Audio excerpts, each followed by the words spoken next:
Hey there, it's Kristen. And before we dive into today's episode, I have a tiny favor to ask. I'm planning some exciting stuff this year for the podcast and my courses, and I would really love your input.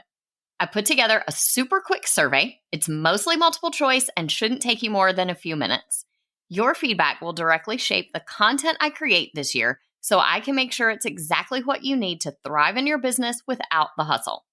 Because I know your time is precious, everyone who completes the survey gets entered into a giveaway where 2 lucky winners will get a $50 gift card to Amazon or Target, your choice. It's just a little thank you for helping me make this year on the show the best yet. Head over to kristendoyle.co/survey, or you can find the link in the show notes. The giveaway ends on April 14th, so don't wait too long. Hey TPT sellers, ready to see growth in your business? You're in the right place. Welcome to the Savvy Teacher Seller. I'm Kristen Doyle, and I'm here to give you no-fluff tools and strategies that will really make an impact on your sales. Let's get started, y'all. Hey, Savvy Teacher Sellers. Today on the podcast, we are diving into the wonderful world of SEO. Specifically when it comes to blog formatting. Maybe you've heard me talk about it before, but if not, SEO stands for Search Engine Optimization. It's basically like waving a magic wand to get more people to visit your website or your blog posts all on their own, just from a search. Good SEO is really the bread and butter of the blogging world specifically, because without it, your website is basically a needle in a haystack. Hard to find, easy to forget. So if you want to attract more visitors and more potential customers, you need to up your SEO game. Otherwise, you are stuck trying to generate your own traffic constantly, and that is just exhausting. So here are some tips for formatting your blog posts for better SEO and readability. Because once you get people to your posts, you want them to stick around and actually read them, right? Okay, gather round, friends. Here we go. Number 1, keep your post skimmable. See, people are in a hurry these days. Our attention span is shorter than ever, and more often than not, we skim text for the specific info we need rather than reading the entire thing. So keep that in mind when you are writing your posts.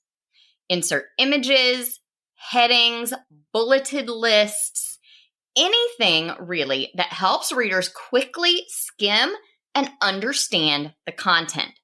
More on each of those in just a minute. When it comes to your paragraphs, keep them short and sweet, leaving lots of white space in between to make it easy for people to skim. I recommend 2 to 3 sentence paragraphs or somewhere around 3 lines of text at a time. Much longer than that, and you're going to need to read back over that paragraph and see where you can put in a line break.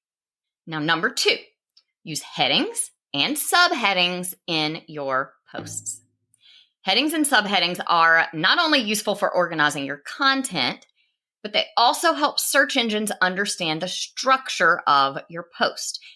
And they make the content easier for people to digest, especially since most of us are skimming and scrolling these days instead of reading every word. Now, when it comes to using headings and subheadings, think of them like back in college when you had to outline a paper. Can you picture one of those outlines in your mind? Okay, good. The H1 heading is your title. On WordPress, you will see the option to choose H1 anywhere in the post, but don't do that because it should be reserved for only the post title. On Blogger, you won't see the option to use H1 because it's automatically set to be the titles only.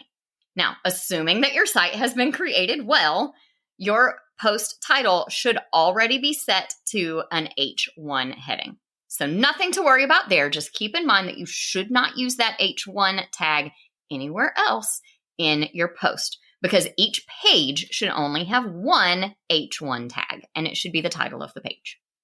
What you'll want to use within the post are the H2, H3, and H4 tags. You might also see them called heading, subheading, and minor heading. H2 is kind of that top level of your outline. The H3 would be a subheading underneath. the first time you hit tab to indent on the outline of that paper you're picturing in your mind. Then H4 is the next level below that. So we're talking about 2 tabs in on your outline. Most of the time for me, I either use only H2 headings or I might use H2 and a few H3s. Number 3 in our tips for formatting your blog post is to make sure that you are using relevant keywords. Keywords just refer to those phrases people are using to search for information on search engines like Google or Bing or even TPT.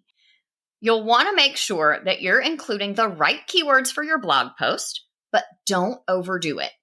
Use those keywords naturally in your content and try to use long tail keywords that are more specific and will have a lot less competition than shorter 1 or 2 word keyword phrases. Now, when it comes to keyword research, I am often asked if I have to pay for this. And there are a few free ways to come up with keyword ideas, but none of them will tell you how much search traffic there is or how competitive a specific keyword is. To get that info, you do have to sign up for a paid service like Ubersuggest or KW Finder. Tip number 4 for blog formatting is to optimize each of your images. Images are a really important part of your blog post when it comes to keeping the reader's attention, conveying things that you just can't write in words, but they also can slow down your website if they're not optimized, and a slow website is not great for SEO either. Be sure that you compress your images to reduce their size, and then make sure you're also titling your images appropriately before you upload them to your site and using alt tags to describe the image both for accessibility tools but also for search engines. Number 5, make sure you're using a mixture of internal and external links in each post. Internal links are links that lead to other pages within your own website, while external links are those links that point out to a different site. Make sure you use at least one of each for better SEO and to improve user experience and keep people clicking around your site. Be sure when you add these links that you are choosing to link to relevant content, and make sure that you're using some descriptive anchor text instead of just saying click here. Number 6, last but definitely not least, make sure that you are writing high quality content and that your blog posts are informative and engaging. See, the more people that read the content and share it out, the better your SEO will be. The longer people stay on your page reading, the better your SEO will be. So at the end of the day, all of those other tips don't matter if no one likes the content you're putting out. This is why you want to make sure that you are always focusing on the quality of your content first before worrying about the other SEO implications.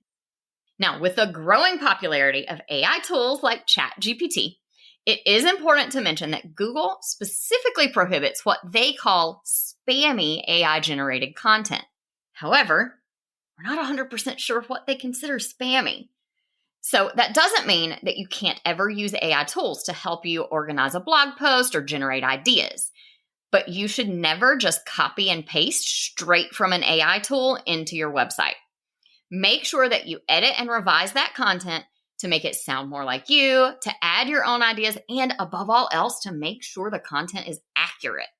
It is scary how confident AI tools can be about the wrong answer that they give you sometimes. I have seen some screenshots in different Facebook groups that really just blow my mind.